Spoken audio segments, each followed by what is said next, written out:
Something I am in some ways in awe of and in some ways very skeptical about is fashion rental, because I think fashion rental has done an amazing job to make rental cool, but it's certainly helped us in terms of, we're not going to shift an entire industry on our own, so it's done a great job to make rental cool. Welcome to reVyven, where environmental ideas come to life.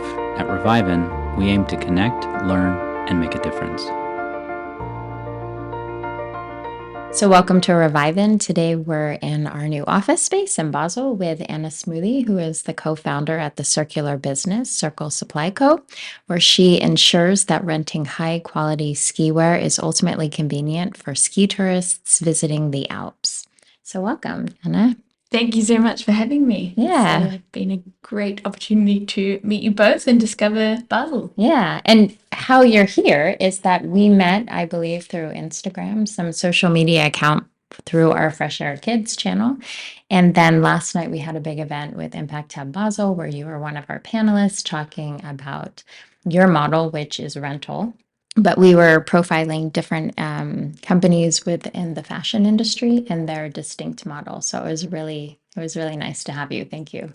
Yeah, it was a pleasure, and I think so great to get kind of different solutions coming with different models for different purposes, because I think there is no silver bullet in the fashion and clothing industry, and different use cases need different solutions. So it was awesome. Yeah, thank you. I totally agree with that. And Yeah. I think there is no perfection, which is what we discovered last night. Yeah. So yeah, absolutely. So to get us started, we'd like to paint the picture of your childhood, where you grew up, where you're from, and then how you ended up in Switzerland. Sure. Well, I guess I can start with my parents, who were hugely influential on me. I laughed when you spoke about the way that you brought your kids up. Yeah. Not doing kind of like weekend sports for the kids, but taking them out hiking. And yeah, my parents were mountaineers, skiers, and climbers, and we weren't allowed to do school sports that would take away the weekends. So we were just out in the mountains, hiking and climbing and ski touring. So it was quite an amazing childhood. Definitely felt like the oddball at school when everyone else was off playing rugby and netball. And we were just off climbing mountains, but I'm so grateful for it. My brother and I are both very embedded in the mountains and what we do today. So I think our parents are to thank for that. Yeah. And did you mention that you grew up in New Zealand? Oh, yes. Sorry, the location. People might be trying to identify the accent. Like, where is this girl from? So, yeah. Rugby and netball, what are these strange sports? I grew up in the Southern Alps of New Zealand, between Wanaka and Cromwell. So it's right next to a national park full of big peaks. It looks a little bit like Switzerland, actually. It's kind of pointy alpine mountains and lakes, and it's very beautiful. You could be there for many years and still be entertained and have new mountains to climb. That's so nice. And what is the highest peak in New Zealand? It's Aoraki Mount Cook. It's 3,800 meters. Okay. Yeah. Yeah. So it's quite tall. Yeah, I mean, Wait, it's similar not to Alps? It's not huge. It's the shapes are similar to the Swiss Alps, but it's just not quite as high. Oh, that's so interesting. And did your parents' inform their interest in mountaineering and the natural world? Did they grow up the way that you grew up? Not exactly. My parents were first and foremost mountaineers, and then learned to ski to make themselves more efficient in the mountains. So they learned to ski in their 20s. Definitely, they're pretty good skiers, I would say. Yeah. They're still out there doing it. Mum's first lift till last at 72, I think she is now. Wow. So cool. Yeah. But we were very close to our grandparents, and they certainly love hiking and being outside, but not so much into the more extreme side of climbing, I would say. Yeah. And it's really nice, I think, to create that foundation for your children. It's something that we talked about, but it was really important to us. And we read one book which was very pivotal in that, which was Richard Lou's Last Child in the Woods. And because Switzerland is such an easy and accessible place to explore all types of terrain, we really made that a priority in the lives of our kids. But it's nice to see that you still really appreciate that as an adult and you're still in the space. Because I think sometimes Robert has a colleague and it can go one of two ways where he doesn't hike at all because he hiked so much as a child that Like they're done hiking this. he's over it. Yeah. Really? Yeah, no, I mean, Yeah. I vote that you've done the right thing. Like certainly there were moments as, a 12 or 13-year-old where my friends are going to netball tournaments and I'm the only girl in my class who doesn't play Mm-hmm. because every Friday night we would leave and sometimes we'd be getting back to school late on a Tuesday or something like this. Oh, wow. It was yeah, I mean, but Okay. It's so cool. it's amazing, and that kind of, I mean, this is very specific to the Southern Alps of New Zealand. You can be in the mountains for, I would say, like months at a time and not see anyone. Like it's Oh, wow. absolutely, like the solitude you can get there Okay. is like nothing I've ever experienced. I mean, you can certainly go on big adventures here in the Alps, but usually there's 20 German tourists around a corner somewhere. Yeah. Yeah. That makes us feel really nice that it's still so important in your life. And I think has really informed a lot of what you do. Yeah. So that's super nice. I'm just slowly becoming my parents, so Yeah, that's good. And you said that you did all types of different things, but the one area of which we did a bit of research on is your free ride skiing. Do you want to tell us about that? And like for our audience, I had to actually look it up because I wasn't too super familiar with it. What does it mean to be a free ride skier? Sure. So freeride skiing, in my opinion, is just having a great time off-piste. It doesn't matter how gnarly or extreme the terrain is that you're riding. If you're having fun, you're doing it right. Competitive freeride is what I have been doing through my 20s and a couple of years into my 30s before I retired. And that is a format where it's a competition where you have like a face of a mountain. It's all off-piste.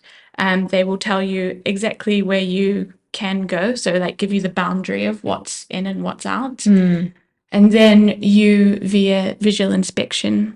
So that means that you're not allowed to ski through the venue. You have to look at it from the bottom up.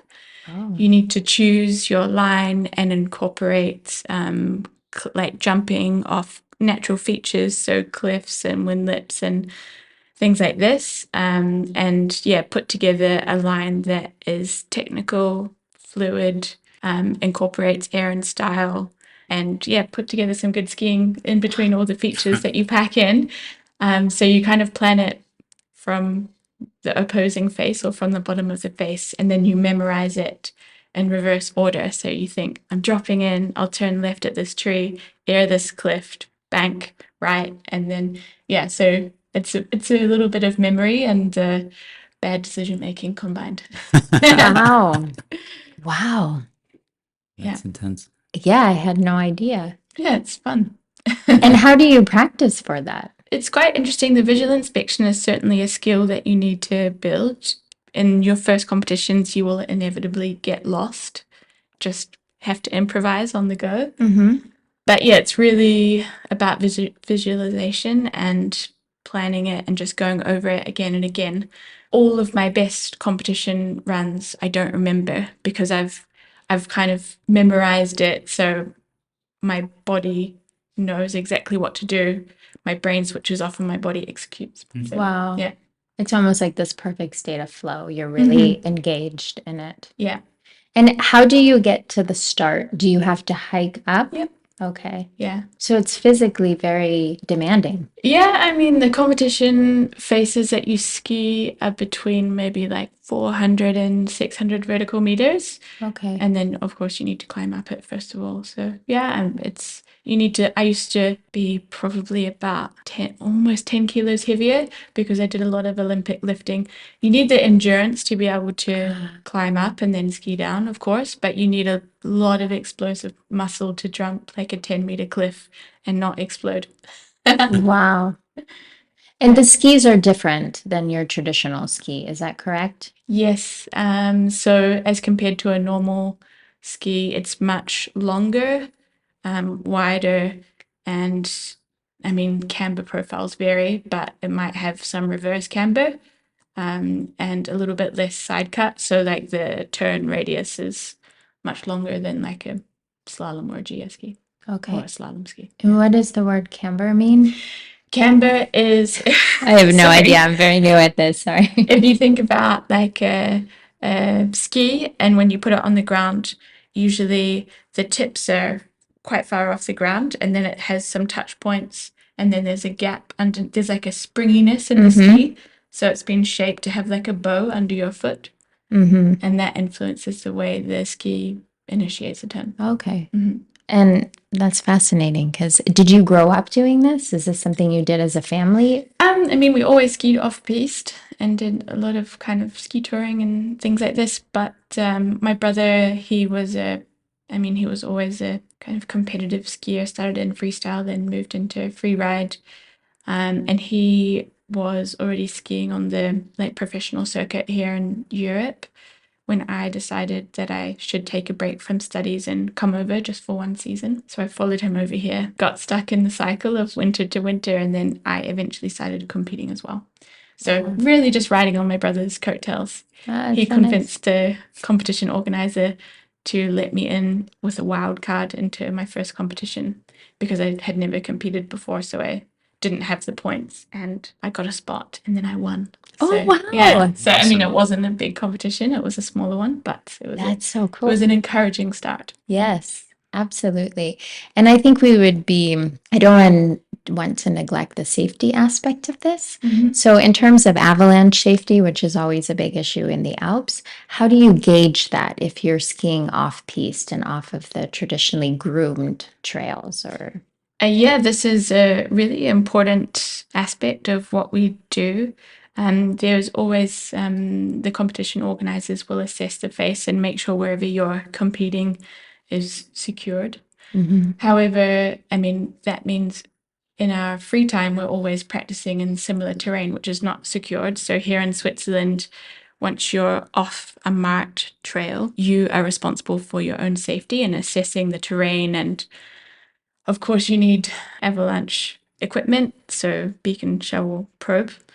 But what's much more important is education, to be able to read terrain, to be able to read snow, to be able to look in a snowpack and understand what you're dealing with and know when to turn around. I mean, I don't think I'm very unique in that I've lost countless friends in the mountains, largely due to avalanche, a little bit due to accidents. And yeah, it's a very real threat. So yeah, please be careful out there. Yes. Yeah, it's something we wrote a book exclusively on winter. And because we're out in the Alps with our kids, we always stay on piste and we emphasize that to them because they're still very young and we didn't grow up in this terrain. So it's very new to us. So we're very respectful of the mountains, but it's something that we wanted to include in our book from a safety perspective. And when we started researching the different types of avalanches and just being aware. And I think anyway, when people are in nature, all of our senses are heightened, but we have been in the Alps and we always hear the avalanches before we see them. Yeah. And usually they're across a valley, so we're in a very safe area, but it's definitely a real issue. And because now we're seeing a lot more changes in the Alps where the weather is less predictable than it used to be. And winters are either very extreme or not as much snow as we're used to. But I think it's changing that. Even summer, with the rain and the rock falls and stuff. Yeah. And also permafrost melting on north faces that have typically held their ice all through summer, and now they're not. And so mountaineering is becoming more dangerous due to rockfall. Yeah, I mean, it's terrifying. And I mean, I'm thinking about this constantly. I feel so at peace and well connected when I'm in nature, but not without those stresses of considering worst possible scenario. Yeah, it's certainly a space to enter. We always say it's a great way to remind yourself of your own humility, because we always feel very humble in the mountains. And something that we're huge advocates of is the Reka Swiss Air Rescue. And we always recommend that people become patrons because it's such a small amount that you pay for what could be very life-saving transportation in the Alps if you're in distress. So we're a huge Yeah. fan of that organization. They're absolutely incredible. It's incredible. If you, I mean, I broke my ankle in a pretty sketchy spot where it just like there was no way for me to get down. And so I got long lined off by the rescue crew, and they were so amazing, and it was actually so much fun to get long lined off this. You're like, if this whole situation is bad, this one part is amazing. It's really cool. Don't recommend getting injured just for the. No, certainly not. Yeah. Certainly not. I was actually incredibly embarrassed, but then when at the point where I got clipped onto the long line and taken off, then I did have a little bit of fun. Yeah, for sure. Yeah, I said that in Robert and I interviewed each other for the podcast just so people knew who we were. And I said that's one of my dream jobs is to be a helicopter pilot. And then I thought our listeners are probably thinking like, that's so unenvironmentally friendly. But then I didn't say the part that I would love to do that for Rega or one of the Swiss Air Rescues, because you have to really respond immediately. You have to assess the terrain. There's so many aspects to it. I have nothing but respect for that whole crew and the work that they do. It's really phenomenal. Well, what an experience. It's so cool. And I think that could lead us to, we noticed that you're in a couple of North Face films. And that was, do you want to talk about, maybe you can talk about both of them if you want to talk about one of them you were doing very distinct things in both of them. Sure. I mean, I have made a film with Janina Kuzmet and Ayako Kuroda for the North Face, crossing the Southern Alps of New Zealand. That one's called East West. And for me, that was really amazing just to get out among mountains that my parents climbed when they were my age. And also just we got access to lots of incredible old footage and old evidence of how our landscapes are changing around us. So for me, it was on one part like a big adventure and a big challenge and fantastic, just really fun, but also just really shocking to see the evidence of deglaciation and in the years that have passed since the footage, since, the stories that my parents have told me of skiing out along glaciers where now it's just such rough terrain. I think on that one we're attempting to exit on Fox Glacier, which, all advice we had was like, that's a stupid idea. It's so rough in there now that the glacier has shrunk back and become very complex to cross. My colleague Ayako had a really tough time, and she we ended up having to get her out via another route. Yeah. And the other one was the Zermatt to Verviers with Faction skis. Yeah. And that was fantastic. It follows the Patrie de Glacier route, which is, if you're unfamiliar, it's a military race that you have to watch the film to find out because we've got all the history in there as well. But the Swiss military invented this to test the alpinism skills and endurance of their troops. Wow. And then it became like different militaries from around the world would compete with them. And then they opened it to the public. Yeah, they got a few of the races off the ground this year. It's a biannual. But we certainly didn't race it. We just took the opportunity to follow the route and then climb and ski peaks either side of it. So awesome for me to discover more of the backcountry close to where I live here in Switzerland. Absolutely incredible. Yeah. And I just want to talk a little bit about the glacial retreat. We see this, and we're not alpinists or mountaineers in any way, but Switzerland has some glaciers that are very accessible to anybody. You don't have to do anything complicated to access them.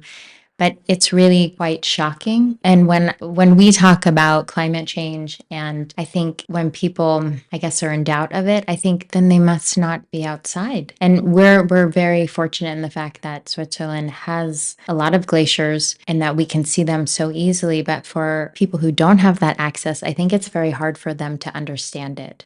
When it's not in your face and there's not a visual. We've been tracking the Rhone Glacier on the Furka Pass. And we have started to graph it, and every year it's shocking how we much took composite pictures and looked at how it's actually moving. Yeah. And in some cases, it's like 100, 120 meters a year. Yeah, it's outrageous, it's isn't crazy. it? And I think people feel this a lot when they're in Chamonix and they ski the Vallée Blanche and the Mer de Glace at the bottom. They have to keep extending the steps.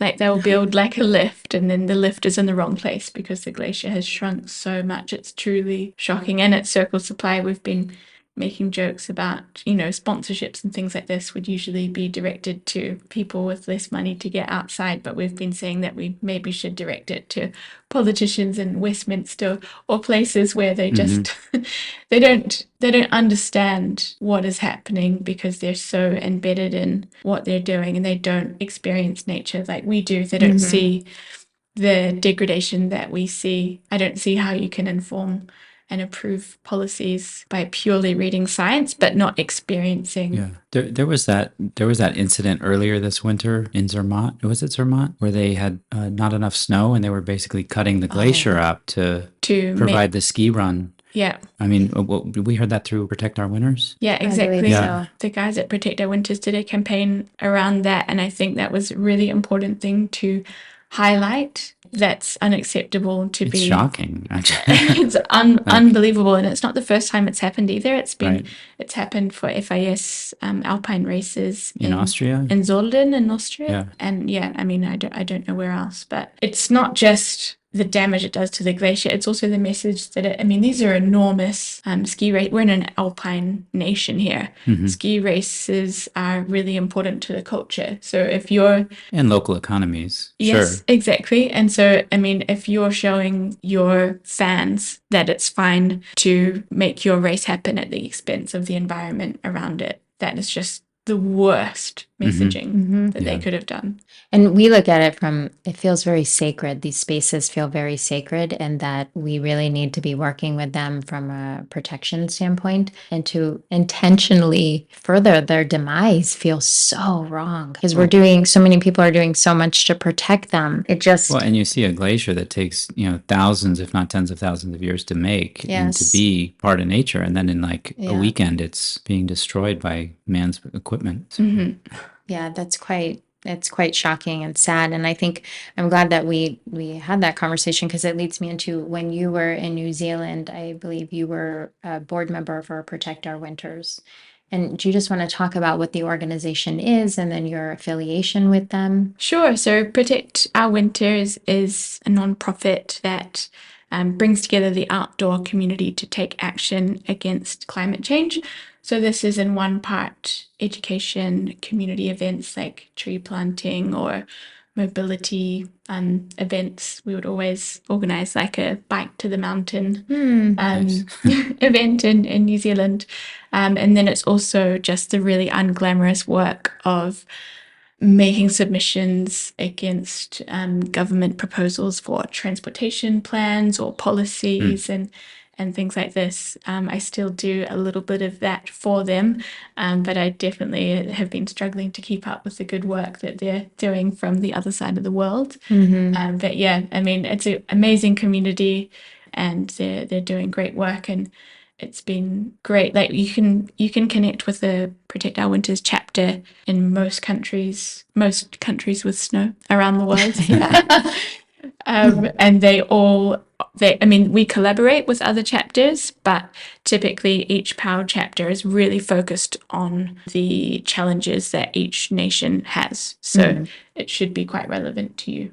Yeah, I think it's a fantastic organization for, like you said, the educational outreach. And am I correct in that Jeremy Jones, who's a professional snowboarder? Snowboarder, yeah. I think, is he from California? He is certainly American. I can't remember his where exactly he's from, but he is the original founder of Protect Our Winters, and just a really inspiring guy in general. Yeah, there's a fantastic film with him, and something Robert and I, the little bit that we've been working with reVyven, we've noticed a few themes. We were having that conversation this morning, but a lot of people in the environmental, sustainability, circularity, outdoor space, a lot of them are in sectors that they knew nothing about, but they were so impassioned. And a lot of that is the connection to the natural world that they jump into it and they learn by doing. And that's something that I think is so important and an important message that we want to constantly bring out. Because, I mean, even last night at the panel, Nicholas knew nothing about clothing and they just thought, oh, let's start a company. And then as you kind of peel back the layers, you're thinking, oh, this is way more intense or way more problematic than we had ever anticipated.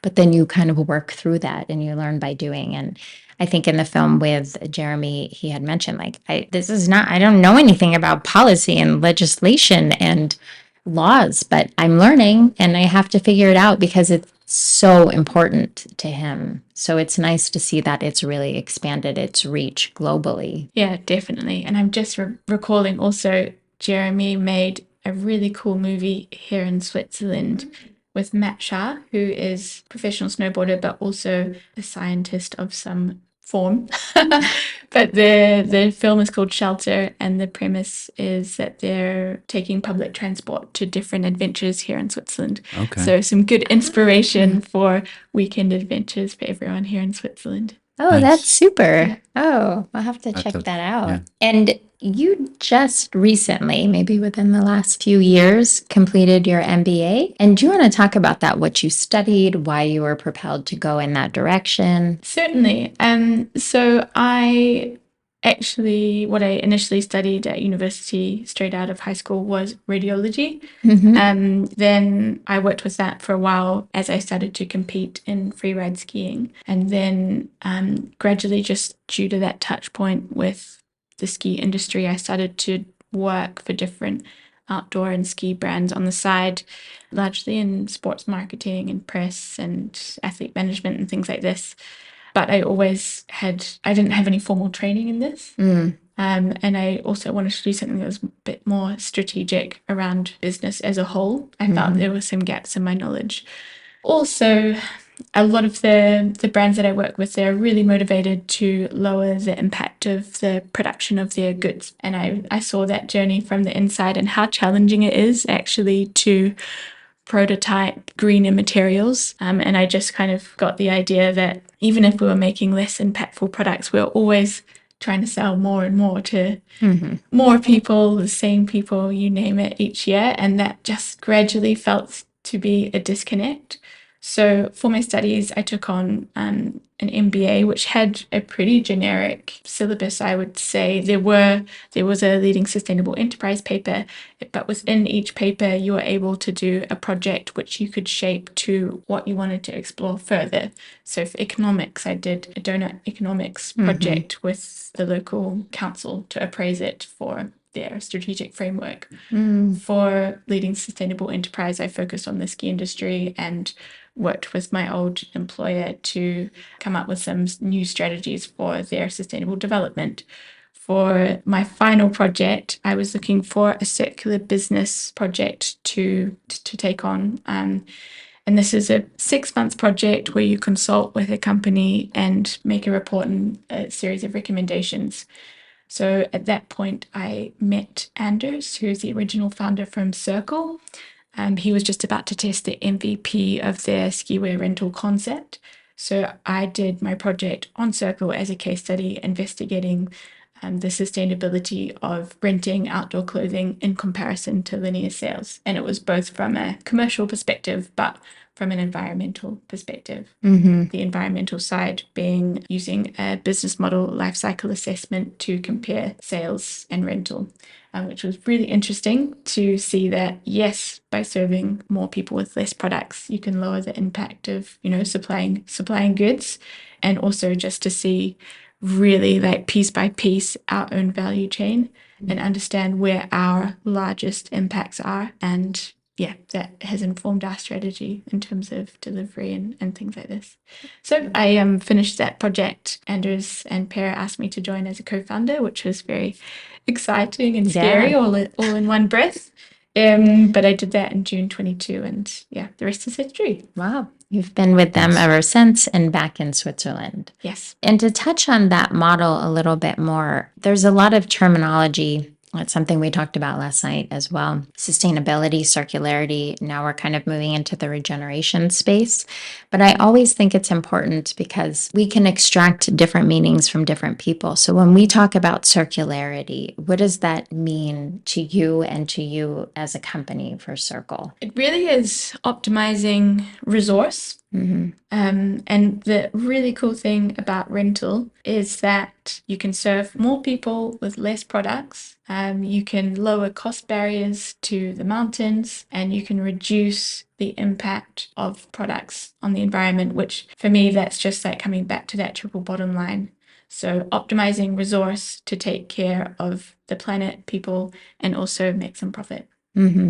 And this is something too, I think, where the education piece is really paramount, because everybody has a relationship with clothing because we wear it all the time. And in Switzerland, our clothing is seasonal because we're a 4-season country. But I think so few people understand the complexity of the industry, the waste produced in the industry, what it does environmentally speaking, what it does for the people who are employed to make our clothing.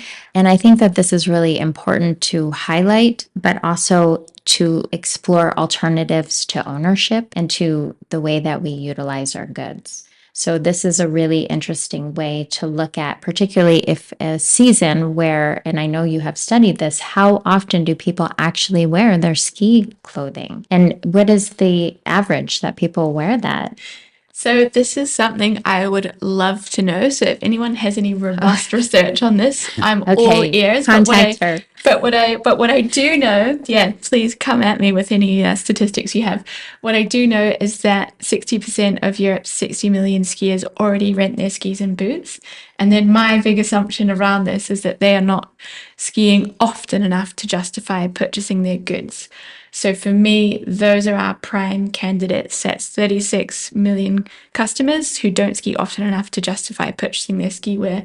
And that's who I want to be renting clothing to. Yeah, and that makes perfect sense. And I'll add this, that we have children, and our children, we always rent their ski because they're growing so quickly. And I mean, they can have a month where they're like, oh, my shoes don't fit. And we're thinking they just fit like 20 days ago. So I think it makes perfect sense, but also from a child's perspective, because they're changing and growing. And yeah, I think it's a fantastic model, but it also goes to highlight that ownership isn't always the best strategy. Definitely not. And something I am in some ways in awe of and in some ways very skeptical about is fashion rental, because I think fashion rental has done an amazing job to make rental cool. People would be boasting about, renting a dress that they wore to a gala or something like this, which is amazing. It's really helped to change the consumer perception of rental being a budget option to being something that's actually quite cool. But on the other hand, I really feel like renting everyday things really just fans the flames of consumption. Of course, subscription models can be a little bit less impactful. That's not so damaging, but I'm just a little bit skeptical about these things. But it's certainly helped us in terms of, we're not going to shift an entire industry on our own. So it's done a great job to make rental cool. Yeah, and I think and correct me if I'm wrong on this, but one of your prime ethos is that you want to make outdoors accessible to people. And so this is a way for them to get outside and have the gear that they need at affordable prices. Yeah, I think we've done a great job of really helping beginners. So all the gear that you need to purchase to go skiing is incredibly expensive, and that's before you even consider lift passes, accommodation. It's insanity. Yeah, it is. So I know that ski clothing is just a small piece of the puzzle, but I really hope it helps people to, lower the cost barriers of getting into the mountains and connecting with nature. And also it's just been really exciting to connect with some of these beginners through customer support, and they really have no idea what to wear. Can I ski in jeans? What kind of product should I rent? Like they need help. So there I think rental can be an amazing tool, not just cost wise, but getting the right advice, being able to test and try a few things. And then, if you love skiing, then you can look to another model afterwards and invest in a good quality piece that you'll wear forever, or buy something secondhand. Well, also traveling with all that gear is a huge volume. I mean, when you have to pack and travel, and I mean, even if you're within Switzerland traveling versus flying somewhere, you don't have a lot of space. No, you don't have a lot of space. There's also, I think if you rent everything on site, it makes the concept of train travel much more attractive, because you're not lugging. I had to make 3 different changes, or maybe 4 different changes between here and Verbier. So I can imagine you guys with your kids. If you were carrying bags full of ski gear, even just from here in Switzerland, then rental could make that journey much more attractive to take a more sustainable transport option. And if you insist to fly, then you can skip paying baggage fees. You can just travel with carry-on. I have looked into how much carbon you can save by traveling with hand luggage only instead of 40 kilos. It is some. It's not groundbreaking, but Yeah, but every little bit. And I think the model that you have is it's wildly convenient for people. Yeah. And that makes it really nice. And that's less time. It's something that we say in our books, is that instead of planning or fiddling with going through websites, when you have the tools accessible very easily, like what you provide, it makes the whole day open up so that you can actually spend more time outdoors. Maybe, do you want me to just describe to the listener how it works? I would love that. Yes, okay, please. Great. So you typically hear about Cirkel from your hotel or your ski school or one of our other kind of tourism partners. And then you'll come over to our website, which is cirkelsupply.com. And Cirkel is spelled with a K, the Swedish way. You can choose your outfit for you and your family from 7 premium brands. Put together your basket of goods. Oh, and I should say you can rent ski pants, ski jackets, mid-layers, gloves, backpacks, and a few other accessories for men, women, and children of all ages. And at checkout is where you'll tell us where you're going in Switzerland, and we'll deliver straight to your hotel. Once you've finished using the goods, we'll organize the return. So all you do is leave it at the hotel reception, and we'll pick it up and take it back to Cirkel for cleaning and getting it ready for its next adventure. That's amazing. And how do you pick up how many hotels are you currently working with? And then how do you go about picking up and then distributing to the person who makes the online request? Sure. So there are more than 60 hotels and other tourism partners who are really actively promoting our service around Switzerland. However, we've got looser relationships with more than 100. And to the listener, it doesn't matter where you're going in Switzerland and whether or not we're already working with them. No hotel has ever said, no, I will not accept a package for vlogs. So you just tell us where you're going, and we'll give them a call and organize the delivery. It's really no problem. Cool. And do you pick up by car? How does the pickup work? So we work with a private delivery company here in Switzerland. They pick up, depends on where you are. In some ski resorts, they pick up by electric vehicle. That goes to a hub where it's transported on train to the next hub, and then it comes to us via a normal lorry. Yeah, they're trying to introduce more electric delivery in the last mile, but they use trains in between the bigger hubs, which is really cool. I'd imagine there's quite a lot of logistics then involved in that. Yes, certainly. It's a more complicated value chain than linear sales, for example. The timing of our rental deliveries is so important.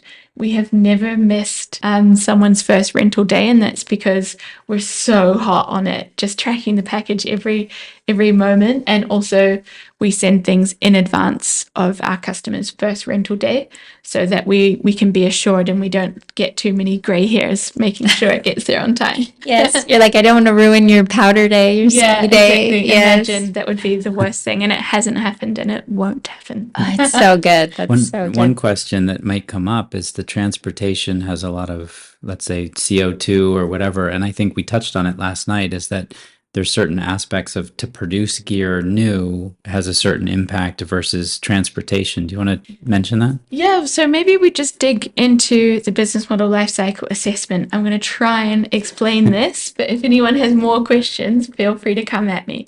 So to compare two different models, we've paired the profit level between rental and sales. So to make the same amount of money, you would need to sell 200 jackets, or you would need to rent jackets 1,108 times. So then you build in the impacts of making the materials, producing the goods, transporting the goods to the factory, and then to Cirkel, and then to the end user. And with Cirkel's rental model, then of course that's many more deliveries and returns, and also more laundry. So you build all of these impacts in. We just focused on CO2 because that was the only like robust data sets that we could get. And that estimated that by serving more people with less goods, we emit 76% less CO2, which is great. And the most interesting thing is to look at each life cycle stage for both models. And you see for sales, production is like, boom, they're huge emitting life cycle stage. Both the material, largely the material making, and then also putting it all together. And then their delivery is quite modest, and then their laundry you can't even really see on the graph. Oh, interesting. Yeah, I mean, and then for rental, the garment production is much reduced. It's still moderate, like you can still see it on the graph. And then delivery is our biggest emitting phase, and laundry is not particularly significant. But that's just from a CO2 perspective.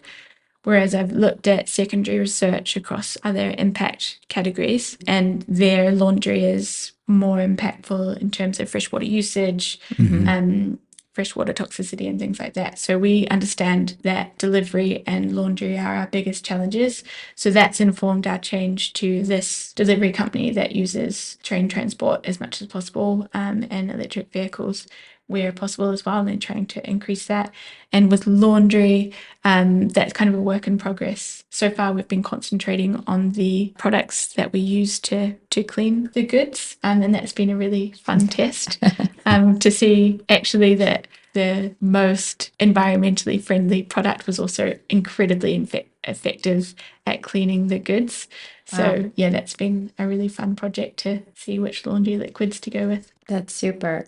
I have to commend you because it really looks from the outside and you're on the inside, but you're really exploring the whole part of this. You're really, can we make this better? How can we decrease the CO2 here? And I think that's really important.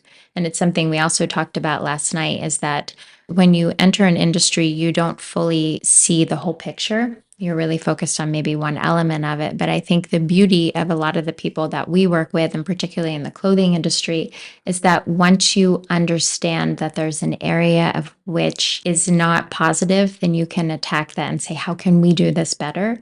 And we see that a lot in this space. And I think that's really nice. It's also easy to turn a blind eye and say, okay, well, we're doing better here, but we can't tackle that. But it looks like you're looking at the whole picture holistically and really trying to, I guess, achieve your best in every area of this. Yeah, and I mean, I have to take my hat off to, the multitude of people and organizations that have really helped us on this matter.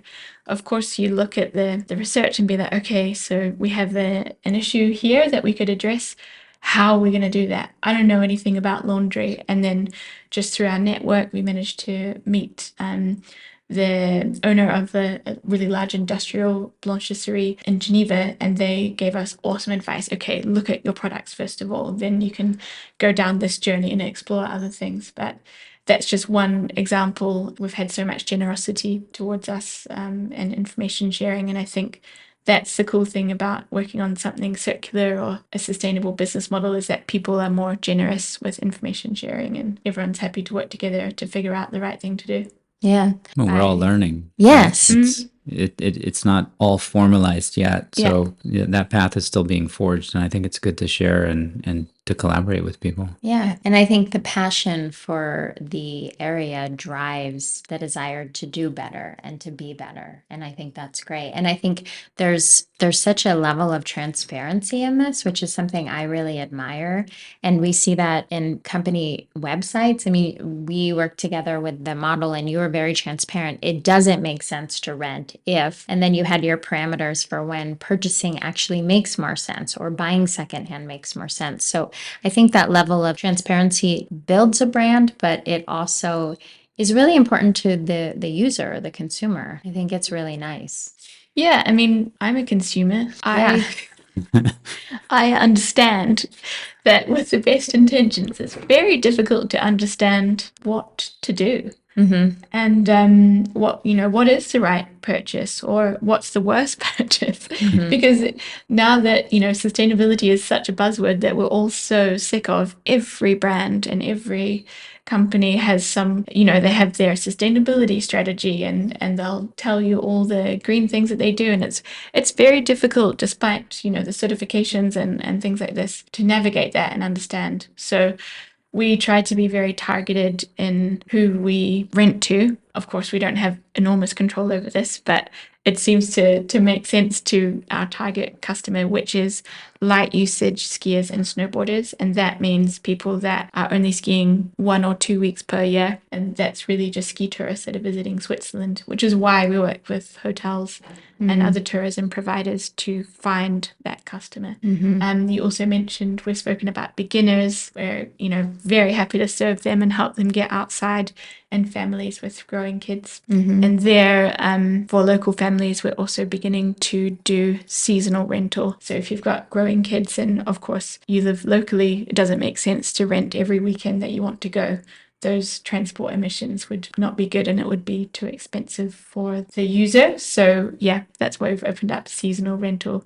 So you can get in touch with us if you're interested in that. The one thing that I thought was interesting last night was that you have so much insights into the turnover of goods so quickly and so frequently throughout the season that you now have information and insights to the companies who produce the goods to help make them better. So Yeah. which is really kind of an interesting turn. I mean, this gets me so excited that we could somehow slot into a circular ecosystem in the future where we are providing really robust data into how products fail, under what circumstance, under what, laundry conditions or times used, like how things are breaking down.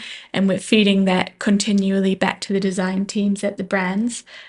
We are doing this at the moment with a few of the brands that are really progressive and forward thinking on these matters. Houdini, for example, they're always calling us, and if something fails, they want to know about it and understand exactly how it happened and make their products better.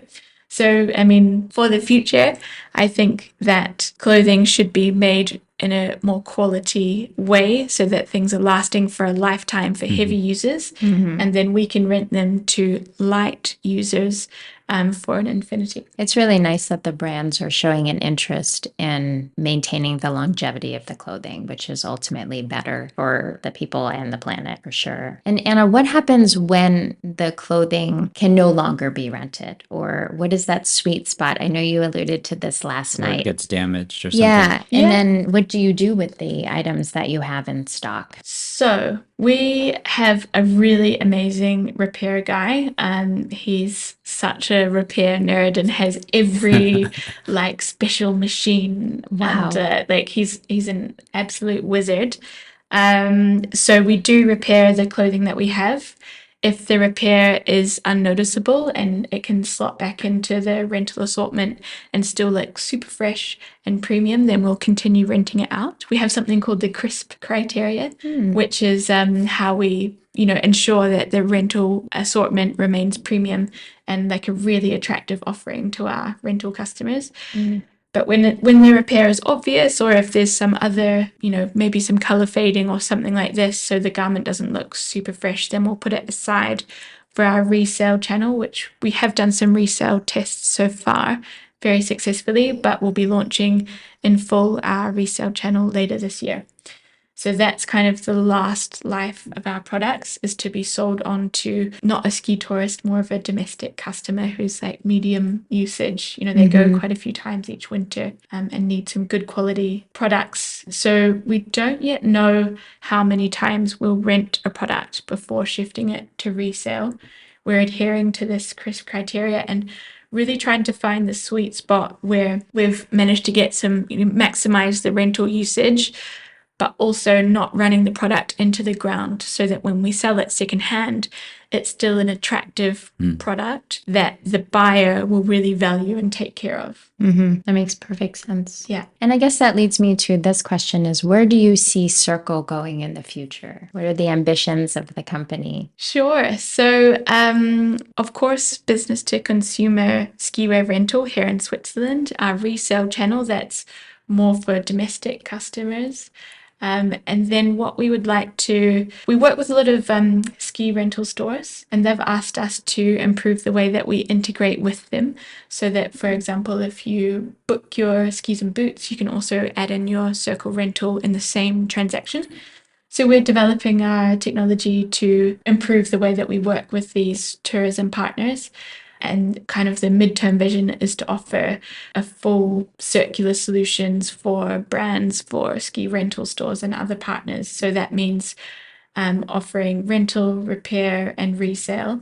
And then I guess our long-term vision is to become a one-stop shop for everything circular in the outdoor space. So that is, you know, a summer offering of hiking, mountaineering, and camping rental. And that's also the other circular models that I alluded to. Yeah. That's fantastic. Do you have anything else that you want to talk about Cirkel before we transition to our rapid fire round? Get in touch if you have any questions. I guess we can link in the website Absolutely. and our social channels, and you can fire any questions we have at us. If you are a hotel or tourism provider that wants to partner with us, we would love to hear from you. And our goal at reVyven, one of our goals is that it's really an opportunity to be a knowledge sharing platform.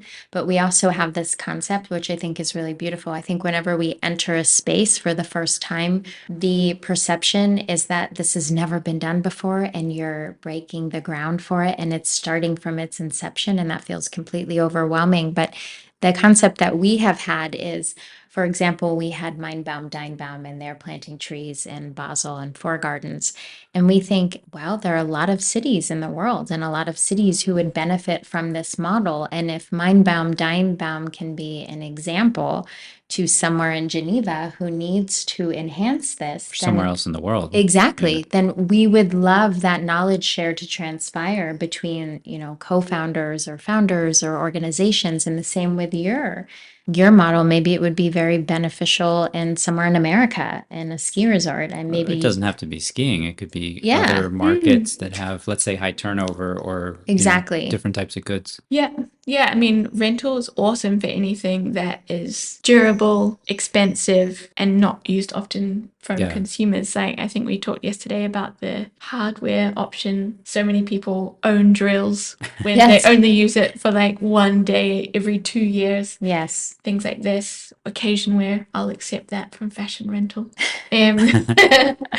Yeah. So there's so many good use cases for rental. Yeah, I think it's really a good space to share that information. Yeah. So do you feel ready for, do we call it the rapid fire round? Does that work? It Lightning sounds round? lightning round. It Is sounds it- wrong today. I think we're all a little tired from our event last night, but we're just going to shoot some questions off at you, Anna. And the first thing that comes to mind, you can just say, if you want to be contemplative about it and think of it, we'll give you the time too. But something we really believe in at reVyven is the ability for one person to influence change. And we've seen that through and through with the work that we're doing. So our question to you is, do you believe one person, one organization has the power to impart positive change? Absolutely. I just have so many references in my head of just when someone's gone the extra mile, we have a saying in Cirkel Supply called busier, and it means being generous and kind. It's a Swedish word. And so many people have been so busier to us as we tried to create this, that it's something that we've really channeled into our culture and the way that we want to Nice. kind of take on the world.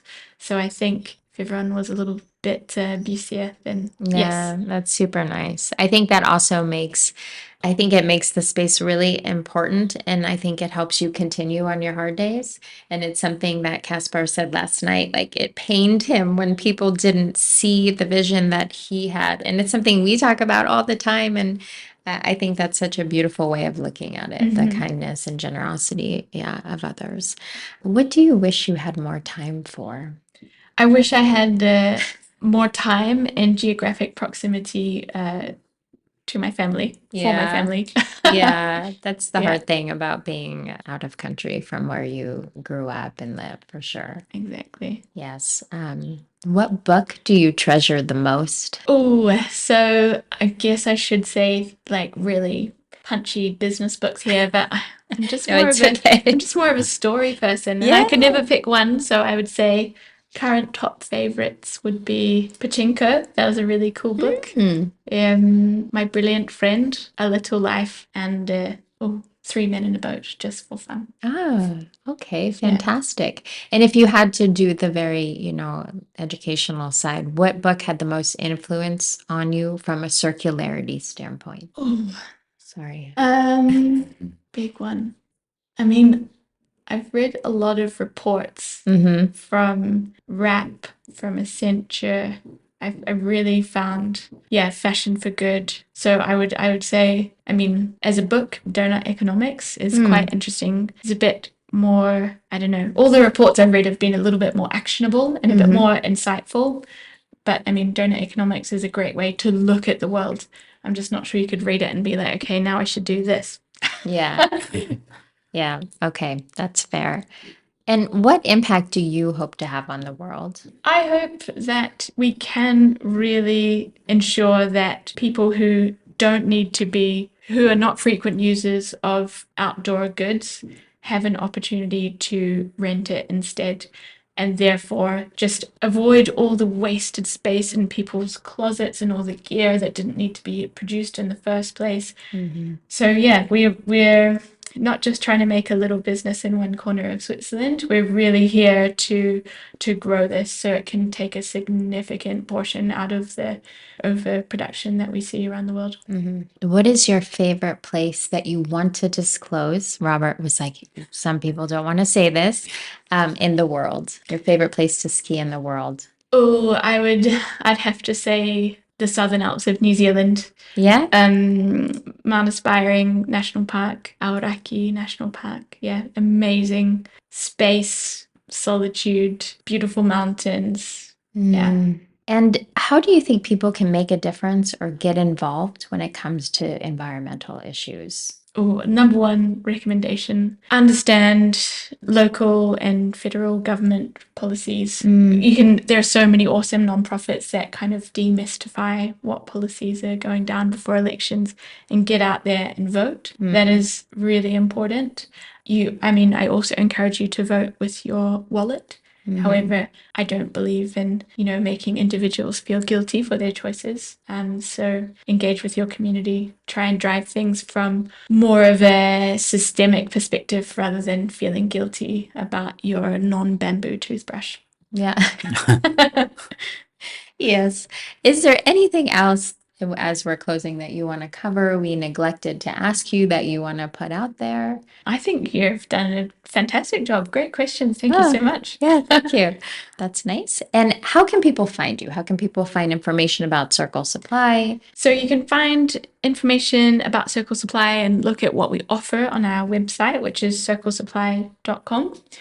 You can follow us on Instagram, Facebook, and LinkedIn. And yeah, we welcome to get in touch if you have any questions about our service, if you have suggestions of how to make rental even more awesome.